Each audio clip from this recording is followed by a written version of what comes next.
네, 아는 기자 외교안보 국제부 정다은 기자 나왔습니다. 자, 정 기자. 대만에서 4년 더 친미 정권이 집권을 하게 됐습니다. 양안, 그러니까 이 중국과 대만의 관계는 어떻게 되는 겁니까? 네, 한마디로 정리하면 중국과 대만의 사이는 더욱 곧 긴장감이 더 고조될 것으로 보인다는 겁니다. 말씀하신 대로 라이칭더 후보자 현재 총통인 차잉잉원보다 더 강경파로 여겨질 정도로 친미 독립 성향이 강하다고 알려졌는데요. 당선 후 첫 일성으로 중국의 정치적 공세, 군사적인 위협에 맞서 대만을 지킬 각오가 있다며 강하게 발언하기도 했습니다. 중국도 가만히 있지 않았는데요. 당선 결과가 나온 지 2시간 만에 중국과 대만의 통일은 필연적이다. 이런 입장을 내면서 대만을 압박했습니다. 3월 초 중국 양해와 5월 중순 대만 총통 취임 사이에 중국이 압박 조치를 내놓을 수 있다는 전망도 나오는데 이 중엔 해상 봉쇄 등 군사적 조치가 가능성도 제기되고 있습니다. 네, 이번 선거 같은 경우에는 이 미중 간의 패권 대리전이다 이런 평가가 나오기도 했습니다. 미국 입장에서는 어떻게 된 겁니까? 잘 된 결과인 겁니까? 네, 정리해서 말하자면 미국은 씨름 한 씨름을 덜었고 중국은 딜레마에 빠졌다 이렇게 볼 수 있습니다.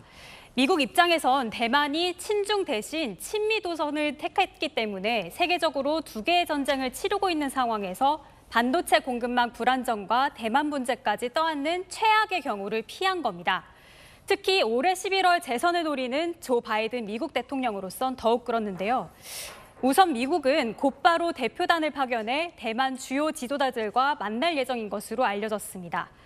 중국은 라이칭더가 집권하자마자 길들이기식으로 군사적 압박 등을 감행할 수 있지만 중국 내 경제 상황이 좋지 않은 만큼 경제 회복을 통한 민심 달래기가 우선이라는 분석이 나옵니다.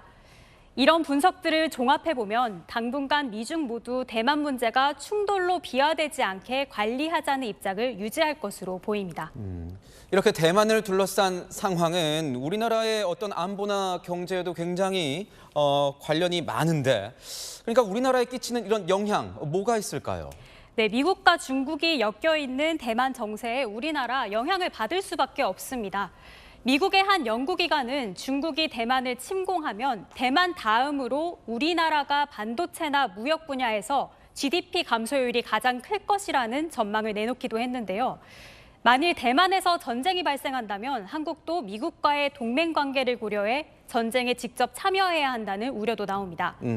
우리 경제계에도 어떤 영향이 있을 것이다 이런 분석도 나오고 있습니다. 네, 대만이 세계 최대 반도체 위탁 생산업체 TSMC를 보유한 만큼 이번 선거 이후에도 글로벌 시장에서 TSMC의 영향력은 여전할 것으로 보입니다. 이로 인해 우리나라 반도체 업체들에겐 세계 시장 점유율 등에서 유리한 상황이 아니라는 분석도 나오는데요. 특히 미중 간 갈등이 심해지면 글로벌 공급망 전쟁에서 한국에 불똥이 튈 수 있다는 우려도 제기되는 만큼 공급망에 대한 사전 점검도 필요해 보입니다. 네, 지금까지 아는 기자였습니다.